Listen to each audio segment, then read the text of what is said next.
नमस्कार दोस्तों, we think YouTube channel में आपका स्वागत है। आज हम फिर से एक नई कहानी लेके आए हैं। इसे ध्यान से सुने।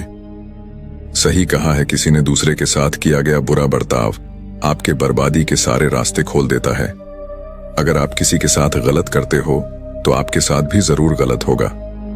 उस वक्त शायद ये बात आपको समझ में ना आए, लेकिन देर से ही सही आपके कर्मों की सजा आपको जरूर मिलती है। आप इससे कभी बच नहीं सकते। जो आपने किया है उसका अंजाम आपको हर हाल में भोगना ही पड़ेगा।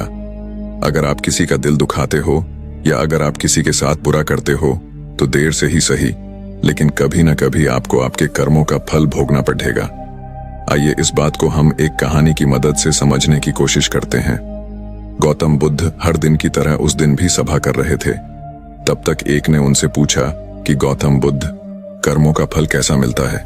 कृपया इस बारे में आप मुझे समझाएं।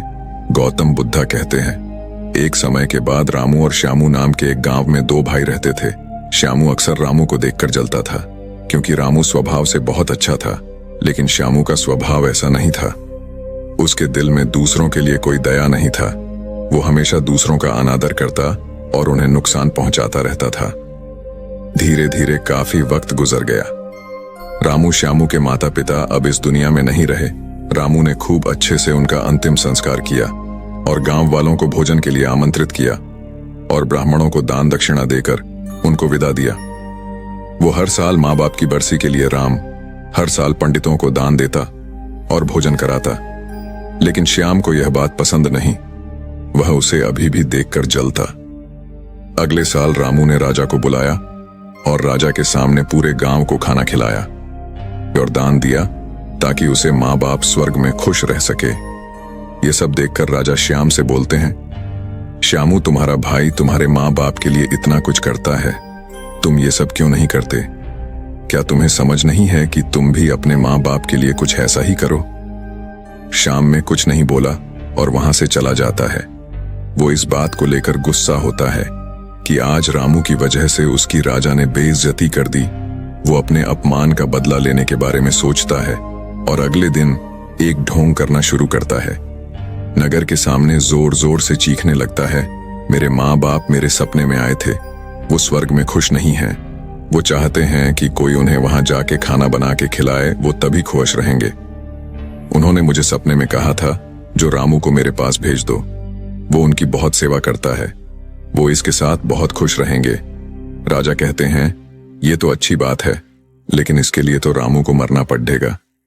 रामू को सब समझ आता है, ये सब कहीं ना कहीं उसको फंसाने की चाल है, लेकिन वो कहता है, चलो इसी बहाने मैं जरूर सेवा करके दिखाऊंगा। रामू मरने को तैयार हो जाता है। वो राजा से कहता है, राजा, आप अगले दिन नदी किनारे एक नाव का बंदोबस्त कराए। मैं नाव से कूदकर नदी में अपनी जान दे दूंगा और फिर मैं स्वर्ग में जाके माँ बाप की सेवा करूंगा। राजा कहते हैं, ठीक है। अगले दिन ये सारे बंदोबस्त कर दिए जाएंगे। रामू नदी से कूद जाता है और सारे गांव में सबको पता लग जाता है कि अब राम इस दुनिया में नहीं रहा। अब वो भी माँ बाप की सेवा करने के लिए स्वर्ग चला गया। श्यामा बहुत खुश था कि उसका इकलौता भाई दुनिया में नहीं रहा। जो भी राजपाट और जमीन है, अब वो सब उसका मालिक बनेगा। धीरे धीरे काफी दिन गुजर चले। एक दिन अचानक से राजा के दरबार के बाहर रामू बैठा होता है और जोर जोर से रो रहा होता है। राजा के सिपाही दरबार में ले जाते हैं और बोलते हैं, ये चमत्कार कैसे हुआ? तुम जिंदा कैसे हो? ये सब क्या बला है? फिर राम बताता है, मैं स्वर्ग में गया था, मैंने वहां देखा, लेकिन मेरे बाबा अब भी खुश नहीं हैं। वो मेरे पे गुस्सा हो रहे थे।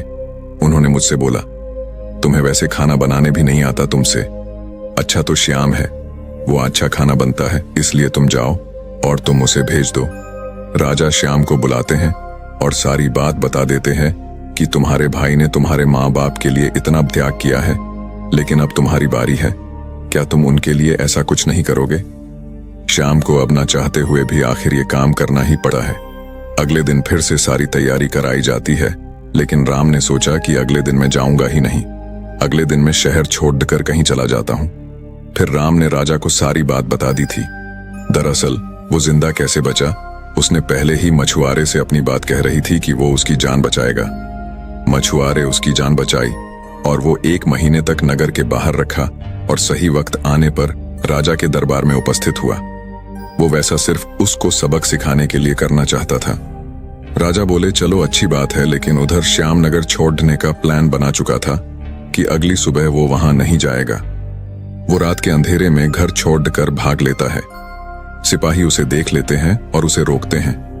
वो द्वारपाल के साथ लड़ाई करता है और एक को धक्का देकर वहीं गिरा देता है और पत्थर पर गिरने की वजह से उसे सिर को चोट लगती है और एक सिपाही वहीं मर जाता है।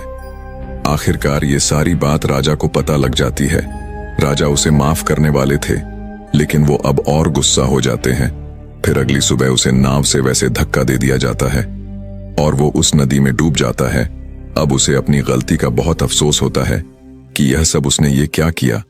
जिंदगी की आखिरी मौके पर भी वह दूसरों का बुरा ही करना चाहा और आखिर में उसे भी अपने जान से हाथ धोने पड़े। तब गौतम बुद्ध समझाते हैं, कर्मों का फल ऐसा ही होता है। बुरे इंसान को आखिरी वक्त तक सही और गलत की पहचान नहीं होता। जिंदगी ऐसी ही नहीं चलती, जिंदगी समझने की चीज है। उसने महात्मा से पूछा, कर्म कैसे बनते हैं?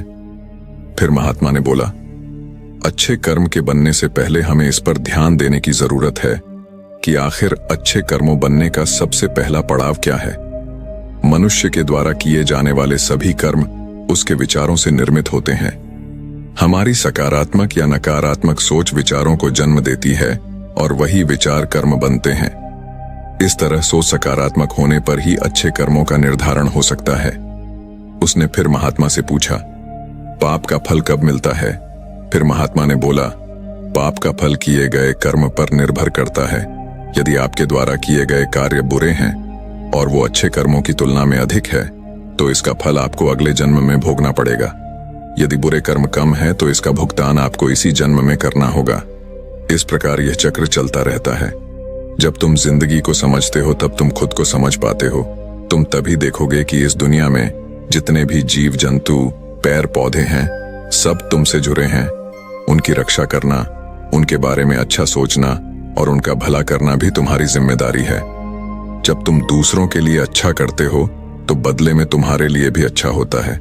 लेकिन जब तुम किसी दूसरे का बुरा करते हो और तुम्हें लगता है कि तुम्हारे साथ बुरा नहीं होगा, और हो सकता है कि शायद उस वक्त तुम्हारे साथ बुरा ना भी हो, लेकिन ऐसा कुछ नहीं, कभी ना कभी तुमको उसका हर्जाना भुगतना ही पड़ता है।